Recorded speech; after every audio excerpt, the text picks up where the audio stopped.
Hi and welcome to this Leaving Cert Applied Maths video. Today we're looking at an introduction to uniform acceleration. So this is a very basic introduction where we're looking at the formulas, what the variable letters mean, and some very basic questions. If you're looking for more advanced material, I've linked the 3 videos on horizontal motion, on velocity time graphs, and vertical motion in the caption below. So in the video, what we're going to look at is the concept of uniform acceleration and how it applies to the real world, the key equations of motion. We're going to look at how we differentiate between the word velocity and speed and displacement and distance. We're going to talk about the importance of deceleration as negative acceleration and how to work with problems around that.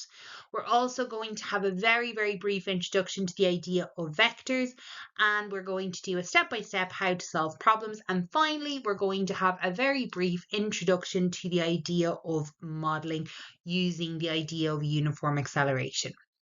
So this is a very basic introduction. Like I said, more advanced videos are linked in the description below. So let's go back to basics. So when you start applied maths, most students have come in having done a junior cert either the year before or 2 years if they've done TY, but most students will have had from maths and science an understanding of distance, speed, time that looks something like this. This is the distance, speed, time triangle. Effectively, it replaces the 3 formula. Distance equals speed by time. Speed is equal to distance over time, and time equals distance over speed. So this triangle, it's a lovely, very simple way to remember those formulas. However, what's really important for us to know is when we work with these 3 formula, we're saying that the speed is constant. That means we're ignoring any change in speed. Now, because we talk about real world a lot in maths and in science, you might see the word average or mean used before speed, but they're still talking about the formula distance over time. So the thing that we're missing when we work with our distance, speed, time is the idea of acceleration. And acceleration is the changing of speed. So that might be the changing of speed getting faster, it might be getting slower, but it's really important that we can take account of that. So acceleration is a measure of how quickly that velocity or speed is changing. So when it gets faster, we call it acceleration. And the opposite of that, when it slows down, we call it deceleration. So for example, a car moving 50 meters per second increases its speed by 5 meters per second every second. What that means is it accelerates 5 meters per second, or we write that as 5 meters per second squared. So in order to truly understand our equations of motion, we have to have a very brief introduction to vectors. So vector is a quantity that has both magnitude, which is size, and direction. So we are more likely to be dealing with scalars up to now. That means that this quantity just has a size. It just has a number. We're bringing in direction. So here are some examples of vector quantities that we're going to meet in the Applied Maths course. We meet velocity, we meet acceleration, and we meet force. So vectors are represented by arrows where the length represents the magnitude or size, and then the arrow points in the direction. So it will look something like that. So the length will represent the size, and then the arrow is showing the direction. Scalars are quantities that only have size or only have magnitude. For example, speed, distance, and time. So let's look a little bit deeper about some of that. So this is our new word. So it's vectors. It means that there is a direction as well. And we're going to understand how that affects us in this section. So displacement is another word that you may not have met in the context of maths. And we're talking about a distance in a given direction. So displacement is going to be another vector quantity. Velocity is speed in a given direction. So up to now, you might have used the words velocity and speed interchangeably, and that's usually absolutely fine, but we need to be very clear on our difference. So velocity has direction, speed does not. So both of these, displacement and velocity, are vector quantities. And why we care about that, and this is important, why do we care right now? The reason we care is because both of those things can be written with the negative, because the negative tells us it's in a different direction. So go back to basics with your Cartesian plane. If I tell you 3 on the x-axis is here, if I say -3, you go the other direction. Same with the y-axis. If we went up to 2, that goes up. If we say -2, it goes down. So a minus flips or changes that direction. So if I have a velocity that's going like this, the minus of it will be going in the opposite direction. Okay, so that's why it's important, because if you think of distance and speed in this section and you get a negative, you'll be asking why. Why is there suddenly a negative over something that doesn't make sense? For us, when we realize that it's vectors, we understand that that minus is telling us something about the direction. So let's just delve a little bit deeper into the idea of displacement versus distance. So displacement, think of the word to displace. It's going to be the shortest distance between the initial and final position of an object in a direction. So imagine I start my journey here and I go la la la la, and I go on a lovely trip, da da da da, and I get back to here. The displacement is this. How far I have moved from my original position, how far I have been displaced. The distance will be that blue line. So the distance can often be a lot longer than displacement. Now, imagine I start here and I walk to here. Now, in this case, my displacement is this, which is actually also equal to the distance. So sometimes they are equal. So in our example, imagine a person walks 3 meters east. Okay, so it's that direction. And then 4 meters to the west. The result is they started here and ended here. So from a displacement point of view, they ended up walking 1 meter to the west. However, if we looked at that as actual distance, they traveled 3 one way, 4 the other. So they traveled a distance of 7 meters. And we're not going to see a huge amount in uniform acceleration about distance versus displacement until we get to vertical motion. Vertical motion is the first time where we really have to think as displacement and distance as very, very different things. For horizontal motion, for the most part, we can get away with thinking of our displacement and distance as the same, because usually they are going to be like this example here, they're going to be the same. So let's talk about deceleration as a negative acceleration. So if you think about slowing down, that means that there's something pushing you back. So imagine I'm in a car, okay? And I am traveling this way and I am accelerating. So I am moving and there is something pulling me this way. So then if I start to decelerate, I'm still moving this way, but I end up with a force pushing me back. Okay, so I am going to decelerate. So if this is A, we talked about this as a minus A. So it's deceleration, but really it's acceleration in the opposite direction. So deceleration occurs when an object's velocity decreases over time. So an object is slowing down. So we think of this as a negative value of acceleration. And we see this in a lot more detail and in a lot, I suppose, in a very visual way when we work with our velocity time graphs, because we start thinking about it in terms of slope.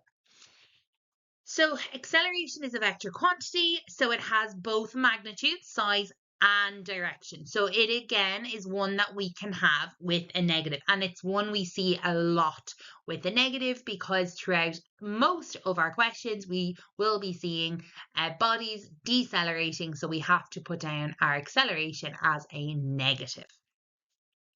So what do we mean by uniform acceleration? So uniform acceleration is referring to a situation where the velocity of an object changes at a constant rate. So what that means is the acceleration is the same amount. Okay, so the acceleration is staying the same. So a car speeding up steadily from rest, and we meet this word quite a lot, this idea of rest, and we mean 0 meters per second, to 20 meters per second in 10 seconds. That means it's uniform acceleration, and it's this word here, steadily. So it's going up by the same amount in each second. So the velocity is changing the same in each second. So we'll talk a little bit more about what would happen if we don't have uniform acceleration at the end of this video when I'm introducing the idea of modeling. So what's important here is to know that when we're using any of our formula that I'm about to introduce, we have to have uniform acceleration. We have to have acceleration that is the same for the whole time. So our formula for motion are on page 50 of your formula and tables book, your log tables, and we have 4 formula. We have V equals U plus AT, S equals U plus a half AT squared, V squared equals U squared plus 2AS, and S is equal to U plus V over 2 times T. So notice that this says linear motion with constant accelerations. That's another way to say uniform or constant acceleration. Unfortunately, we don't have our letters here. They are available later on in the log tables, but you will get used to this. We use this in most of our sections. We can bring back or we can bring in a little bit of linear motion, a little bit of uniform acceleration, so they will become a formula you're very, very familiar with. But let's look at what each of these letters mean. So here are the letters we use. I like to write them as VUAST. It's the way I've learned them and the way that they are in my head. You can write them in any order you want. Sometimes people make a word out of it, and that is absolutely fine. But for now, let's just explore what they mean.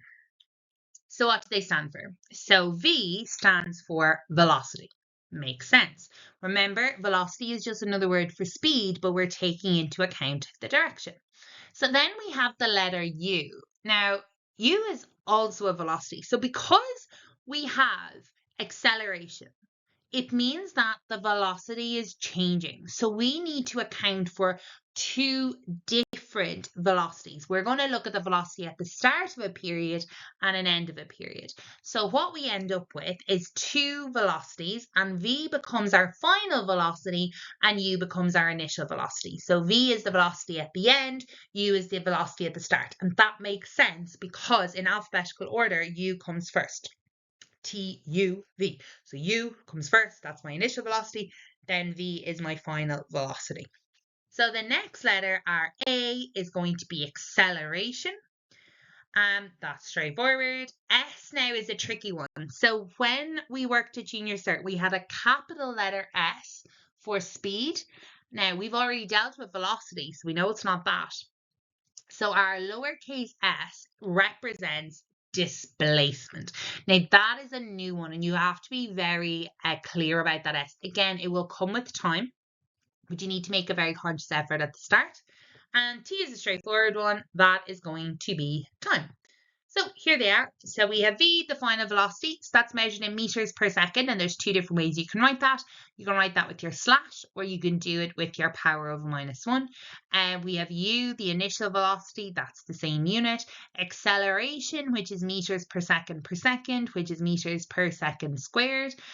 Displacement is our S, and that's measured in meters. And T is our time, which is in seconds. That S stands for seconds.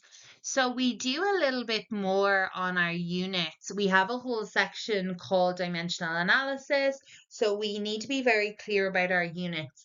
In that video, when I work it through, I talk about writing my units in a different color. I've done it here just to tie it together. But in a question, there's no need to do that. So what I want to point out to you now that we've done our letters is when we try to identify the correct formula to use, and I'm just going to label them 1, 2, 3, 4. Okay, we can spend a lot of time trying to understand what do I have, but actually a more efficient way to look is what don't I have. So if you look at the first equation, so our letters are, I'll just write them up, V, U, A, S, T. So for each formula, what letter is missing? So for example, this first one has a V, it has a U, it has an A, it has a T, there is no S. So if you are not working with the S, that means we're going to work with V is equal to U plus AT. The second one has no v. The third one has no t. And the last one has no a. So depending on the information, and I'm going to go through the steps with you now, but depending on the information we have, we can figure out which formula we can work with. What I tend to do when we have our VUAST and we fill it out, we tend to have letters here for all 5 of them, and we tend to have values in there. I'll highlight which one we want to work out, and there'll be one that's not needed, and I generally cross that out. I've crossed out V, so I'm going to use this formula because this formula has no V. It's a very quick and efficient way to get used to our formula. So let's talk about the steps to solve these problems. First thing you're going to do is list the known variables. So we're going to identify the values given in the question, so our initial velocity and time and etc. And we're going to label them with our V, U, A, S and T. As you get better at these questions, maybe you stop doing that, but definitely while you're starting off and getting used to it, it's a really, really great approach, because often students don't know where to start, but if you start there, the rest of the question generally flows. The second thing is to identify the unknown. So determine what the problem is asking you to find. Okay, what are we looking for? The next thing we do is choose an appropriate equation. So we're going to select the equation we want to use. Again, I really think it's nice to focus on what don't we have, and then we can select the right equation than trying to find the equation that has all the bits we do have. It's just a bit more efficient. So then we substitute in our known values, and then we're going to solve. So may need to rearrange if we're solving the equation. Sometimes it's a straightforward calculation, but we're going to work through for our answer. You are required to solve linear equations here, but also quadratics can come up in this section. So if you have not already kind of gone back over your quadratics, it might be worth revising it. I've linked a junior cycle video below if you want to just go back. Factorization is fine, but a lot of the time we're using our minus b formula because our numbers are not particularly nice. So make sure you're very happy with that. So just be careful, keep track of your units and your signs, make sure you put them in as you go along, make sure you put your units on your answer. Really be mindful about our acceleration and if it needs to be negative, if it's a deceleration. So I'm going to go through the formulas one by one. We're going to do a little example on each of them, and then I'm going to look at some questions where we have to choose the formula. So here's our first formula, V is equal to U plus AT. And here's our example. A car starts from rest and accelerates at 2 meters per second squared for 5 seconds. So we're being asked to figure out so we have our time. So we're being asked to figure out the speed at the end. So first thing we're going to do, we're going to write V equals U, A, S, T and fill in what we have. First thing we have is it starts from rest. So that's telling us that our initial velocity is 0. It accelerates at 2 meters per second squared. So I fill that in there. Our time is 5 seconds. And then they want us to find the final velocity or the velocity at the end. That's what I want. I don't want S, but we know which formula we're working with. So we're using V is equal to U plus AT, and then we fill in what we know. V is equal to 0 plus 2 times 5. So my final velocity is 10 meters per second. So our second equation of motion is S is equal to UT plus a half AT squared. And our example is a car moves with the initial velocity 10 meters per second and accelerates at 2 meters per second squared for 5 seconds. Find the distance traveled. So often in these horizontal motion questions, we use the word distance instead of displacement. S is standing for displacement, but distance and displacement are interchangeable.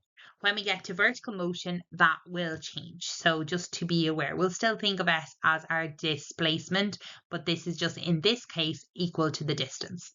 So our initial velocity is 10 meters per second. It accelerates at 2 meters per second squared.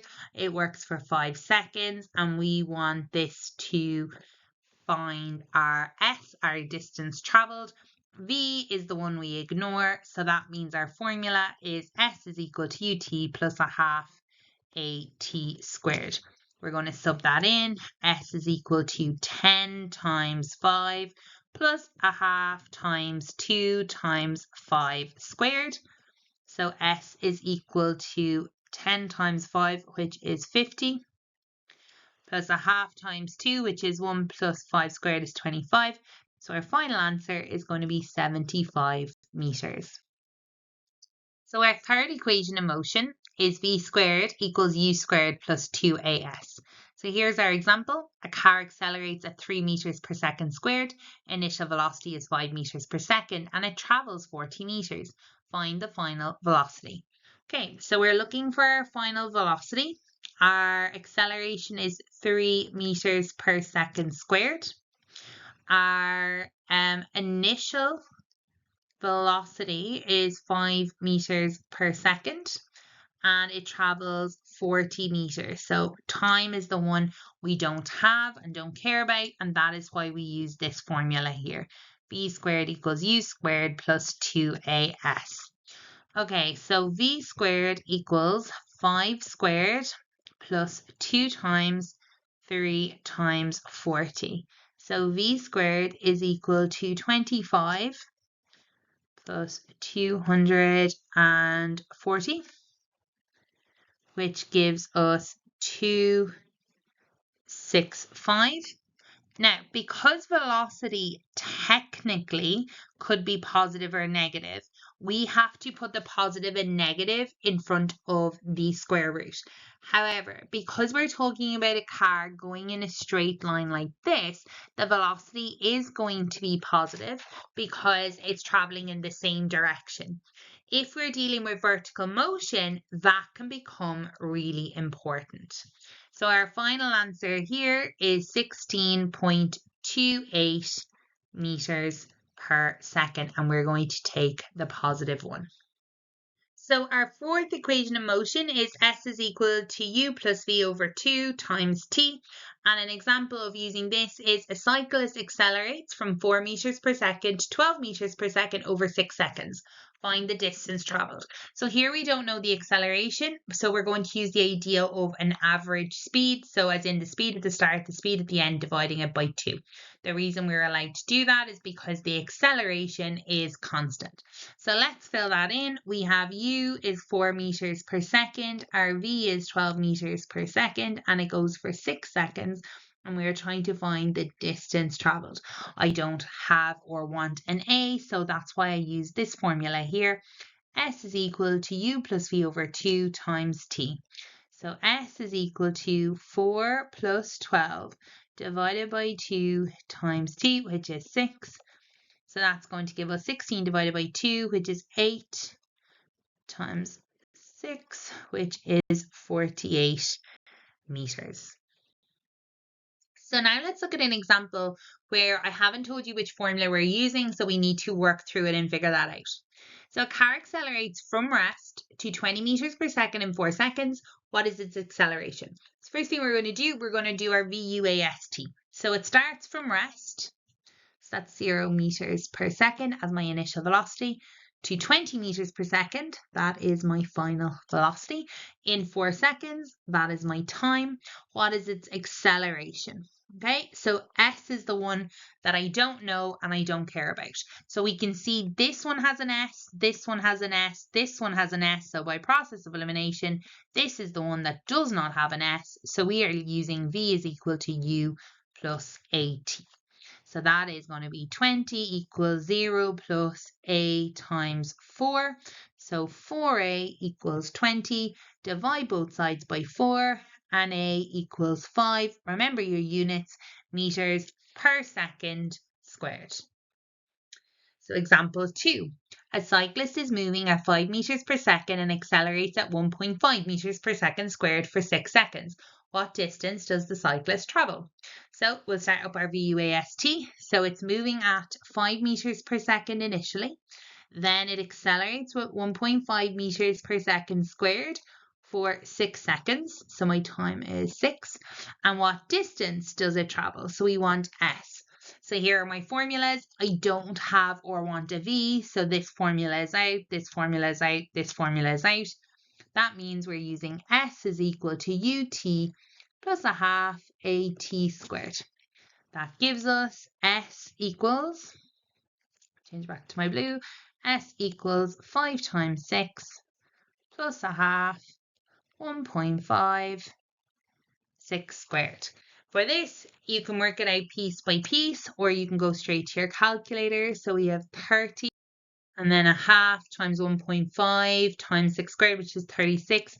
That gives us 27. So final answer is 57 meters. So example 3, a car is moving at 25 meters per second and it comes to a stop after traveling 100 meters. What is its acceleration? Sorry, what was its acceleration? So let's fill in what we know. So it was moving at 25 meters per second. It then comes to a stop. So its final velocity is going to be a 0. It travels 100 meters and we want to know its acceleration. So we don't care about its time. So if we look at our formula, then this one has time, this one has time, this one has time. So the only formula we can use is v squared equals u squared plus 2as.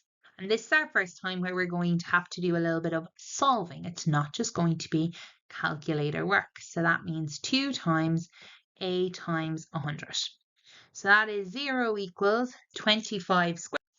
And that is 625 plus 200a.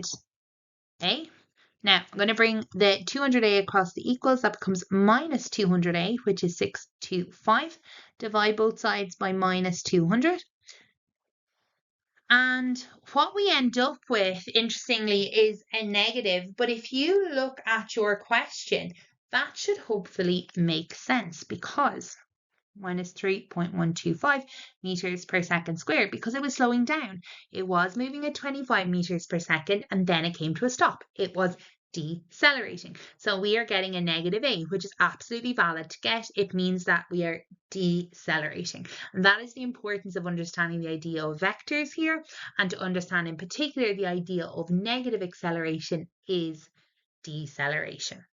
So for more advanced exercises and examples on horizontal motion, on velocity time graphs, and on vertical motion, I have linked the videos in the caption below. So if you're watching this video, the chances are you are quite new to applied maths. You're maybe starting off. Even if you're not, maybe you've come to think about this idea of modelling. So I just want to talk very briefly about modelling, given what we've looked at in this video. So here's the outline of your applied maths course.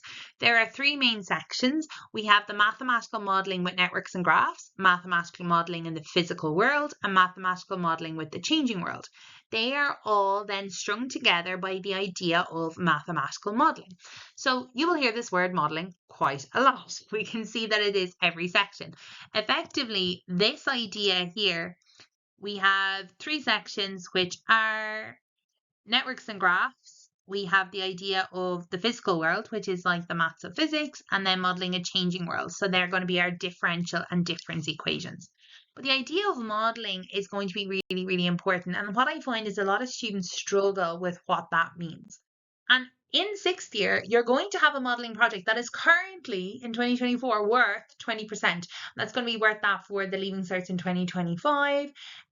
After that, we don't know, but at the moment it's worth 20% for a modelling project. So understanding modelling is so important. So think about your modelling as taking a real life situation and looking at it through the lens of maths. And what's important about modelling for us is that we look at it step by step. So we try something and then we make it better. We have what are called iterations, and that can be really challenging for us. If we're very good at maths, you may really struggle with the idea of not doing perfect on the first go. So I want to really show you what we mean by that idea of mathematical modelling. So modelling is basically, like I said, using maths to represent real life situations, and that's kind of coming up with something to help us predict how something would work. We have modelling when it comes to our whether somebody has created a model to predict. It's not perfect and we're okay with that. And that's actually a really important idea, that modelling may not be perfect. So when we talk about modelling, I'm going to talk about this idea of travelling and movement and speeds and velocities and all of that. So if we were to look at that as a model, our first level will be exactly what we would learn all the way up first, second and third year in both science and maths. And that is this idea here. Our distance, our speed and our time, and this lovely triangle, or however maybe you learned it. And what happens with that is we have an assumption that the speed is constant, that it doesn't change, there are no stops, there's no slowing down. Now, is that perfect? Absolutely not. So what that means is if I were to try and figure out how long time-wise it would take me to get from my house to my school, I would be assuming that I get into a moving car, that I do not slow down or speed up. That includes going around bends. It means if you're at traffic lights, if you're at a roundabout, if you're making a turn, you don't slow down. You don't speed up. And that's unrealistic, okay? However, it gives us a very good base. It gives us a starting point. And we are very happy for students in first, second, and third year to work out calculations using this. Doesn't mean that they're completely incorrect. They're ignoring something, yes. However, they give us a really good basis. So this will be considered our first iteration or our first model. We have assumptions. We have things that we have to assume to make the problem simpler. So here we say we assume the speed is constant. We assume there is no acceleration. Now, we know that's not terribly realistic. So we come along and we say, fine. So for my next model, what I'm going to do is I'm actually going to bring acceleration into that, which means I'm going to assume that we now have constant acceleration through the whole thing and motion is in a straight line. And that means using our formulas. But that in itself isn't perfect, because if you are accelerating at the same rate all the time, that isn't really unreal. That is quite unrealistic. That's not what's going to happen, because sometimes depending on what's in front of you, if there's another car, you have to match maybe that's acceleration. If you're on the motorway, you're going to accelerate more. So this is not 100%. But again, it's getting better. So we can see how from model 1 to model 2, we're now including something more. We're now saying, okay, we now have more information. Now, what might be even more accurate than saying let's include constant acceleration? Well, what about including acceleration that changes, that is changing? So we look at this in applied maths, and it's going to be in the study of change.